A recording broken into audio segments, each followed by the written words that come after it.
اللہ نے سود کی حرمت کو بتلایا ہے۔ سود کیا ہے؟ انٹرسٹ کہتے ہیں۔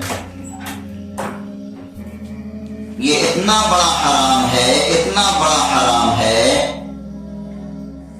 کہ شراب سے کہیں دگنا تگنا یا اس سے بھی زیادہ حرام ہے۔ اسی طرح کوئی بھی اور گناہ سود سے بڑا حرام نہیں ہے۔ کسی اور گناہ پر اللہ کے طرف سے یہ اعلان نہیں ہے کہ اگر کوئی وہ گناہ کر رہا ہے تو اللہ اور اس کے رسول کے ساتھ کیا ہے؟ اعلان جنگ۔ لیکن سود اتنا خطرناک گناہ ہے، اس گناہ کے بارے میں اللہ نے کیا اعلان کیا؟ جو سود کھاتا ہے اور وہ باز نہیں آتا، اس کے ساتھ اللہ اور اس کے رسول کے ساتھ کیا ہے؟ اعلان جنگ۔ بہت بڑا گناہ ہے سود۔ سود کہتے کس کو ہیں؟ آج کل سود کے نام بدلے ہوئے ہیں، الگ الگ ناموں سے سود کیا ہے؟ مارکیٹ میں پھیلا ہوا ہے۔ لون کے نام سے یا اور پتہ نہیں ہزار نام ہے، لیکن سارا کہیں گرتا ہے آ کر سودے کے آگے پیچھے اگل بگل میں ہے یہ ساری چیزیں۔ اور سود کے بارے میں اللہ کے رسول نے بھی بڑی سخت وعید ارشاد فرمائی ہے حدیث مبارکہ میں۔ تو سود کے متعلق آج پڑھنا ہے، اور ہم بھی حیران ہوتے ہیں کہ آخر قرآن نے اتنا زبردست اور تاکید کیوں کیا سود کے اوپر۔ اگر دیکھیے آپ، دنیا میں قوم ہے یہودی جس کو کہتے ہیں، آج دنیا کو وہ چنگل میں لیا ہوا ہے اپنے، اور جیسا چاہتا ہے ویسا نہ چاہتا ہے۔ امریکہ کہنے کو تو طاقتور ہے دنیا کا ملک، لیکن امریکہ کا صدر بغیر یہودیوں کی اجازت کے ہل نہیں سکتا۔ اس طرح سودی نظام کرتے کرتے وہ لوگ مضبوط ہو گئے۔ تو بہرحال سود کے احکام کے متعلق آج پڑھنا ہے، اور اب کھول لیجیے کیا فرمایا اللہ رب العزت نے؟ الذین یأکلون الربا لا یقومون الا کما یقوم الذی یتخبطہ الشیطان من المس۔ جو لوگ کھاتے ہیں سود نہیں اٹھیں گے قیامت میں مگر جس طرح اٹھتا ہے وہ شخص جس کے حواس کھو دیے ہوں شیطان نے لپٹ کر۔ کیا کہا؟ جو آدمی سود خور ہے، سود کھاتا ہے، وہ قیامت میں کیسے کھڑا ہوگا؟ جیسے شیطان لپٹ کر، کسی کو جنات یا بھوت لگ جاتا ہے وہ کیسا ہو جاتا ہے؟ پاگل جیسا، اس کو کچھ ہوش حواس نہیں رہتا، وہ بالکل پاگل جیسا کرتا ہے۔ کہا سود خور قیامت کے دن ایسے ہی کھڑا کیا جائے گا۔ کیسے؟ جس طرح شیطان لپٹ کر کسی کو کیا کر دیتا ہے؟ بالکل حواس باختہ کر دیتا ہے، پاگل جیسا لگتا ہے، ایسا ہی سود خور قیامت کے دن کیا ہوگا؟ کھڑا کیا جائے گا۔ اصل میں ہم نے سود کی تعریف نہیں کی، اس کی سود کہتے کس کو ہے؟ سود کہتے ہیں، مثال سے پہلے سمجھاتے ہیں، اگر کسی کو آپ نے 100 روپیہ قرض دیا اور شرط لگا لی کہ ہم 110 روپیہ واپس لیں گے، یہ کیا کہلائے گا؟ 10 روپے سود کہلائے گا۔ سود کی تعریف کیا ہوئی؟ کسی کو قرض دے کر اس سے نفع کمانا، کسی کو مال دے کر قرض کے طور پر اس سے کیا کمانا؟ نفع کمانا، یہ سود کہلاتا ہے۔ اور اللہ کے رسول نے حدیث میں اور چیزوں کو بھی ایڈ کیا ہے کہ سود کیا ہے۔ مثال کے طور پر 6 چیزیں گنائی حدیث میں کہ گیہوں کے بدلے سونا کو سونا کے بدلے، چاندی کو چاندی کے بدلے مت بیچا کرو۔ پہلے کیا تھا؟ دیہات وغیرہ میں اس طرح آج بھی چیز کو چیز کے بدلے کیا کر دیا جاتا تھا؟ بیچ دیا جاتا تھا۔ مثال کے طور پر 1 کلو چنا ہے تو 1 کلو اس کے بدلے چنا کی دال لے لیا یا کوئی اور چیز لے لیا۔ تو کہا اگر جنس ایک ہے، چنا 1 کلو دے رہے ہیں، آپ کہیں کہ میرا والا زیادہ اچھا ہے، آپ کو چنا تھوڑا خراب ہے، تو تو ہم کو 2 کلو دے دیجیے، 1 کلو سود ہو جائے گا جنس میں۔ بہرحال یہ تو مسئلہ کم ہے، ہم نے ویسے عرض کر دیا، اصل تو پیسہ کے اوپر ہے۔ سود کا اصل کیا ہے؟ تعریف، کسی کو قرض دے کر اس سے نفع کمانا، یہ کیا کہلاتا ہے؟ سود۔ آپ نے 10 لاکھ کا مکان بنا دیا، کسی کو دے دیا کرایہ پر 4,000، یہ جائز ہو گیا۔ آپ نے کسی کو 10 لاکھ روپیہ دے دیا اور کہا کہ 4,000 ہم کو مہینہ دو، یہ سود ہو گیا۔ بات سمجھ آئی؟ آپ نے مکان بنایا 10 لاکھ کا یا گاڑی خریدی اور اس کو دے دیا کیا پر؟ کرایہ پر، اور کہا کہ مہینے میں ہم کو 4,000 روپیہ دو، یہ جائز ہے۔ یہ کیا ہے؟ جائز ہے۔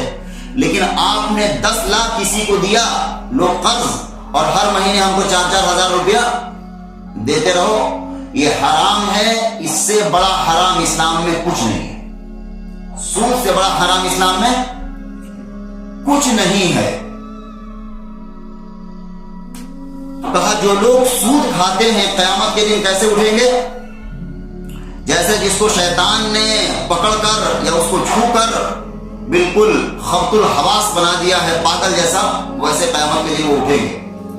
ذالک بانہم قالوا انما البیع مثل الربا، یہ حالت ان کی اس واسطے ہے کہ انہوں نے کہا کہ بیع بھی تو ربا کے جیسا ہے۔ بیع مطلب خرید و فروخت۔ جو لوگ سود کو زمانہ جاہلیت میں کیا قرار دیتے تھے؟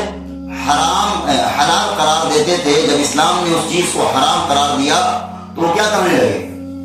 تو خرید و فروخت بھی تو سود ہی جیسا ہے۔ مطلب جس طرح آپ نے سامان بیچا، 110 روپیہ کا لایا تھا خرید کر، 110 میں 20 میں بیچ دیا، 10 روپیہ منافع کما لیا۔ اسی طرح ہم نے 110 روپیہ کسی کو قرض دیا، 120 لیا، یہ تو برابر ہے۔ یہ اونٹا کہنا تھا، اونٹا کہنا تھا کہ خرید و فروخت بھی تو کیا ہے؟ سود جیسا ہے۔ اللہ نے اس کا کوئی جواب نہیں دیا، بلکہ کیا کہا؟ وَأَحَلَّ اللَّهُ الْبَيْعَ وَحَرَّمَ الرِّبَا، اللہ نے خرید و فروخت کو، بیع کو، بیع کا مطلب خرید و فروخت، لین دین، تجارت، بزنس، اس کو حلال قرار دیا ہے۔ وَحَرَّمَ الرِّبَا، اور ربا کو کیا قرار دیا ہے؟ حرام قرار دیا ہے۔ ان کی بات کو رد دیا۔ جو لوگ وہ اعتراض کیا کرتے تھے کہ ربا اور بیع برابر ہے، اللہ نے کیا کہا؟ خرید و فروخت حلال ہے اور سود کیا ہے؟ حرام ہے۔ اب کوئی اگر اللہ کے احکام کو مانے گا تو اس چیز پر عمل کرے۔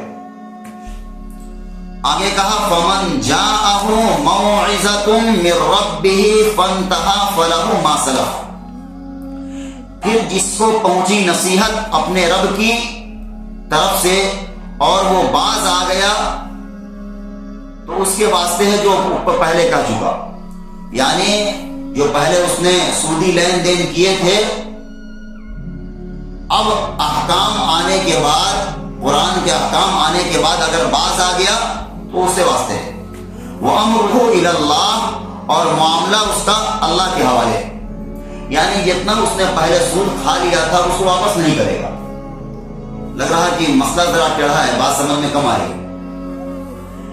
یہ سود کے متعلق قرآن کے احکامات ہیں اور بڑے واضح احکامات ہیں۔ اگر دیکھا جائے تو سودی کے متعلق چاروں طرف معاملہ گھومتا ہے اور بڑی زور دیا ہے قرآن نے اور اللہ کے رسول نے حدیث میں سود کے حرام کے اوپر۔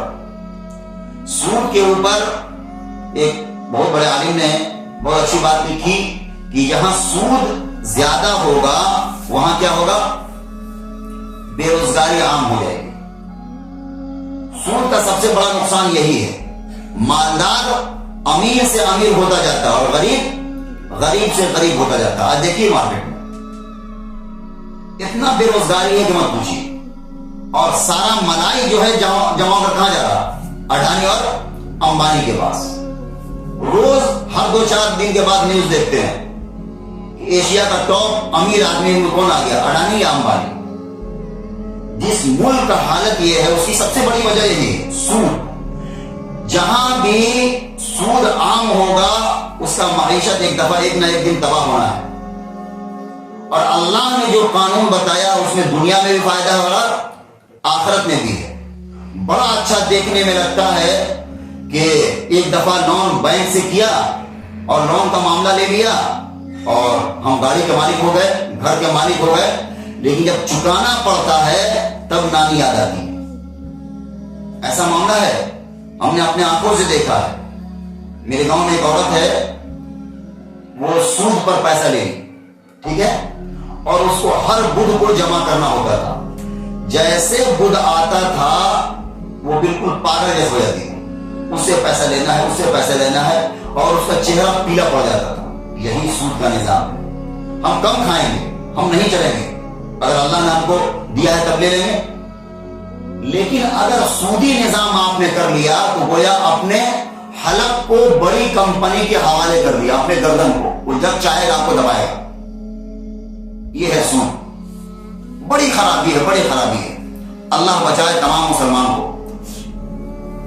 تو سود کے متعلق کیا کہا؟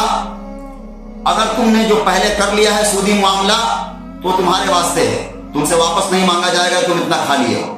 وَأَمْرُهُ إِلَى اللَّهِ، اور تمہارا معاملہ جو ہے وہ اللہ کے پاس ہے، یعنی اللہ چاہے تو معاف کر دے، اللہ چاہے تو بخش دے۔ پہلے کا ہے، بعد کا نہیں، قرآن کے احکام آنے سے پہلے کا ہے۔ اور آگے کہا وَمَنْ عَادَ فَأُولَٰئِكَ أَصْحَابُ النَّارِ، اور جو کوئی پھر لے وے نصیحت آنے کے بعد، نصیحت کون سا ہے؟ قرآن میں احکام آنے کے بعد اگر پھر کوئی سودی کاروبار کرے، کہا فَأُولَٰئِكَ أَصْحَابُ النَّارِ، یہی لوگ دوزخ والے ہیں، ہم فیہا خالدون، اس میں ہمیشہ ہمیشہ ہیں۔